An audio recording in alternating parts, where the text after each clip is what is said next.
Now, Suho gets recognized by Baek-yoon-hoo as the grandson of a great firefighter he used to work with. Because remember, Jin-woo's whole bloodline be trying to be heroes. So after they familiarize themselves with each other, they start working as a tag team duo, taking out the enhanced prisoners. And that boy really a beast, just running through, slashing them up. And the military is like there in the city, but they already know that their bullets don't work. All they can really do is watch the chaos. And after they hold their pose of busting ass, bro's just surprised at Suho's versatility, being able to summon things and whoop ass. Like, no wonder I've heard good things about you. And they're both really just having a glaze off, as he calls the guildmaster incredible, as expected of an S-rank hunter. Now, I've been making it loud like you ordered, but won't this just make the villains hide instead? But he says you're still a rookie rescue squad member, which no the fuck he's not. But catching villains isn't what we're supposed to do, right? It's rescuing people. But he like charges up and lets out a roar, as the more their presence is known, the harder it is for villains to act. And if we're worried about the safety of people, then this approach is better. So he really just schooled his ass, as he realizes he's just been trying to whoop the villains' asses. But he just gains a respect for Yoon-hoo as a guildmaster. Now he asks Suho if he got a girl.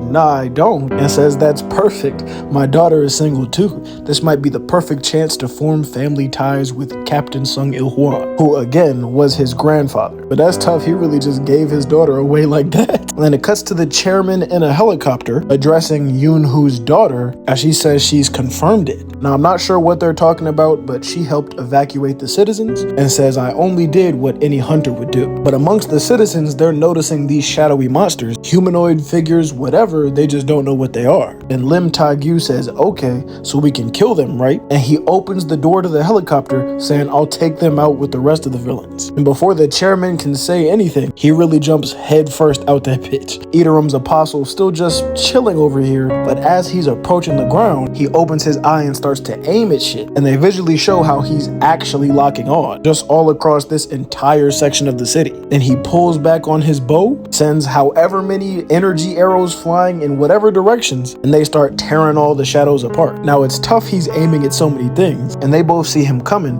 but Yoon-hoo says good, he's on our side. So Suho's happy to see the backup, like that's a relief. But literally the moment he relaxes, Lim Ta-gyu spots him from the sky, and with no hesitation goes to pull the trigger on my mans, thinking that if only you hadn't disturbed the stardust, then I guess Lee Min-sung would still be alive. I didn't know he actually cared about him that much, but he looks mighty serious the way he charged this shit up, and still he shoots it right at him, and he's able to see it coming, but then that boy Yoon-hoo just stopped it with his bare hand. So Lim Ta-gyu blitzes over and lands right in front of him, asking Yoon-hoo why he's with a wanted criminal. Well, hold up, you're misunderstanding something here, let's talk. But he just sticks to the script. Suho refused the association's summoning and ran away, rejecting every chance to explain himself. So Suho is a villain. And he like, damn, calling him a villain out of nowhere. I understand the confusion because of Lee Min-sung, but bro, he was out here trying to save people. But then I think he shoots one of the arrows past his head and asks him, Suho, hold up, what exactly is your relationship to this man? So the tables are turning on them both, or he locks in like, alright, it doesn't look like you want to talk. I'ma need you to calm down. And we get this cold little stare down as they start charging up their shit.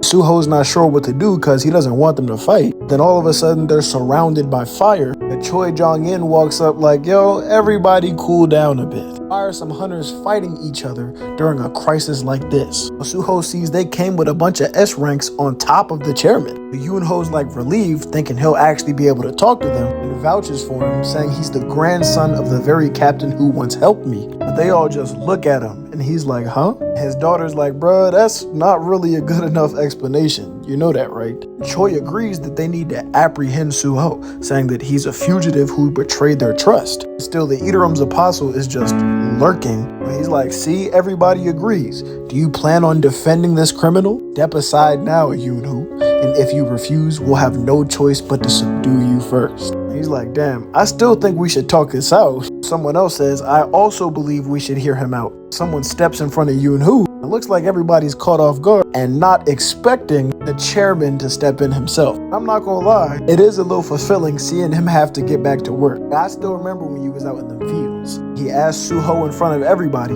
can you prove your innocence? And hey, new chapter next week.